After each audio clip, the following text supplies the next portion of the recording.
मुकद्दर उन्हें धोखा देता है जो मायूस हो जाते हैं, क्योंकि मुकद्दर तो सिर्फ उनका मोहताज होता है। अल्लाह तुम्हारी दुआएं रद्द करके तुम्हारा दिल इसलिए तोड़ता है कि तुम्हारा दिल उसके साथ जुड़ जाए। अल्लाह कभी भी अधूरे नसीब नहीं लिखता। हाँ, रास्ते ज़रूर बदल देता है ताकि तुम्हारी पसंदीदा चीज़ तुम तक खुद पहुंच जाए। और दुआएं तो फिर होती ही उन मामलात के लिए हैं जो दस्तरस से बाहर हों।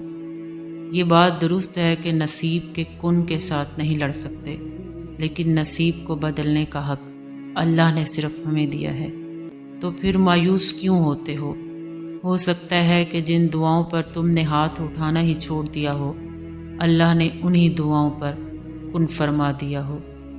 तो ये मत सोचो कि नामुमकिन कैसे मुमकिन होगा, क्योंकि ये तुम्हारा काम नहीं।